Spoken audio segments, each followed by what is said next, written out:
Let's take a look here at example number 5. In example number 5, we're going to have essentially the exact same goal that we did back in example 4, which is we're going to try to compute a limit which is currently in a very difficult form to deal with.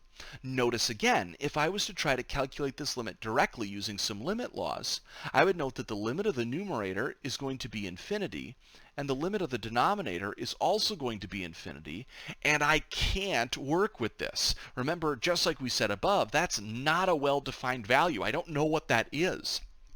I don't know what that simplifies into, so I can't stop there. And instead, our goal is going to be to try to figure out what exactly can I multiply by in order to take this difficult limit and turn it into an easier limit, just like we did back in example 4.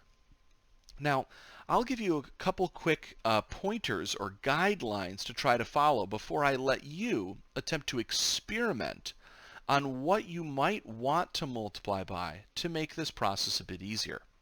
So here are at least some of my suggestions. You'll see in the last question, I chose to multiply by 1 over a value of x raised to a power. And the reason that, again, I did that is because according to the theorem up above, I want to end up with 1 over x raised to a power, or really any number over x raised to a power. So it's important that I do something like 1 over x's raised to a power. The only thing I have to figure out is what power of x I want. Do I want to do x to the first power, to the second, to the third, to the fourth, to the fifth? Who knows?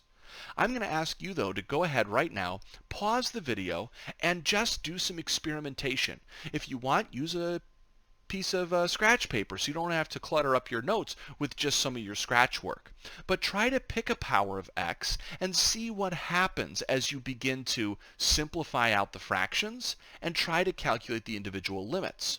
Your goal is, of course, to get to something that you can actually compute. If you get to something that's going to still be infinity over infinity, you haven't done enough work yet.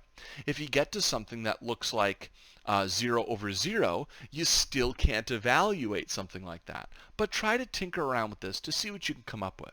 So go ahead, pause the video here, see if you can get an answer, and also see if you can try to work through part B in the same way.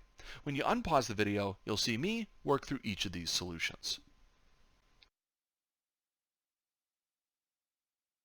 Okay, so hopefully you did spend some time working through these. Again, I really hope you're not just skipping over that portion of the video. I'm putting those in there very deliberately because it's important that you try these things on your own and not just watch me do them.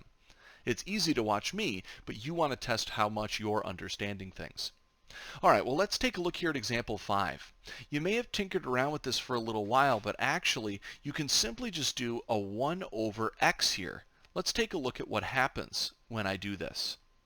My first fraction, or I only have one fraction, but the top of my fraction is really going to turn into 3x over x plus a 5 over x. In the denominator, I would get a 6 over x minus an 8 over x. And if I simplify this down a bit further, you'll see that I just end up with 3 plus 5 over x and then 6 minus 8 over x. And I can now do the limit of each of these pieces very, very easily. The limit of 3 is just 3. The limit of 5 over x, if x is becoming really big, is going to turn into 0. The limit of 6 is just 6. And the limit of 8 over something, again, becoming really, really big, is just going to be 0. So here I end up with 3 over 6, which is the same thing as 1/2. I have a limit of 1/2. Okay, great. Now notice I can do the exact same sort of thought process down here on part B. So for this question, I could try to figure out what am I going to multiply by. And we can start to see that there's some choices that work well here and other choices that don't maybe work so well.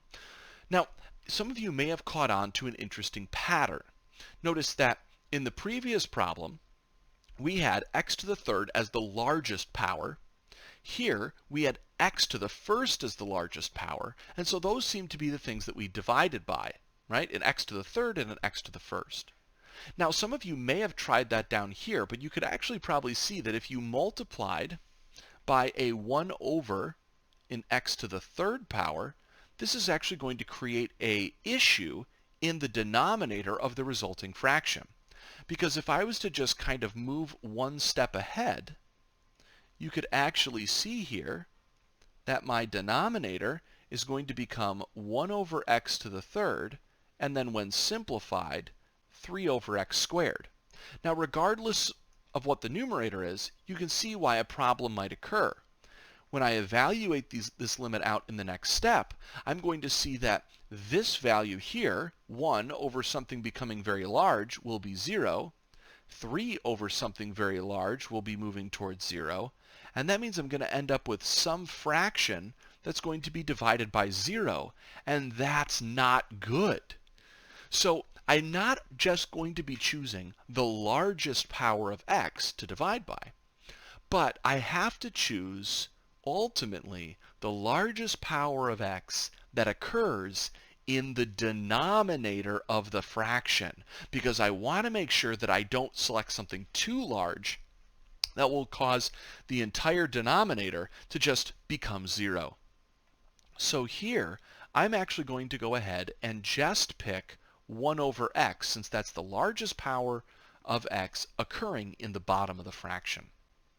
Notice, if I do this, I can see how the rest of the problem is going to play out. So this would create in my numerator, when I simplify everything down, a 5x squared minus a 2x plus a 1 over x. In the denominator, I'm going to get a 1 over an x minus a 3. So when I calculate my limits here, notice that in the numerator, this portion is a polynomial, and so only the highest powered term dominates. When I take my negative value and I square it, it's going to become positive. And when I multiply by 5, I'm still going to get a positive value that's going to be very, very large. So my numerator up there is going to kind of become infinitely big. Whereas this part at the back here is really just going to become 0. In the denominator, notice I'm going to get 0 minus 3. So I'm going to end up with something like infinity divided by negative 3. Now, of course, since the top is positive and the bottom is negative, I end up with a negative result. And if I ever take something like infinite and I divide by some finite value, I still always end up with infinite. So here I end up with an answer of negative infinity. So what's interesting is that, again, in all of these questions, we've been able to see that the thing that's ideal typically to multiply by is 1 over x to a power, where that power represents the largest power in the denominator of the fraction.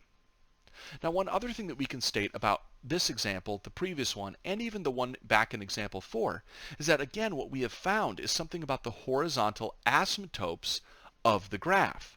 So here, we know that the function f of x equals 5x to the third minus 2x squared plus 1 over 1 minus 3x has no horizontal asymptote as x moves towards negative infinity. There might be a horizontal asymptote as we move towards positive infinity. We can't be sure. We haven't checked that yet.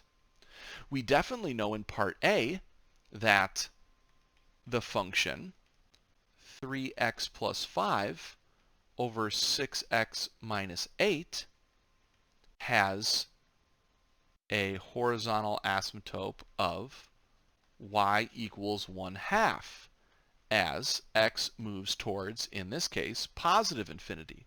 There may still be another horizontal asymptote as we go towards negative infinity. We're not sure. We haven't checked that yet. We can also see the same thing up here.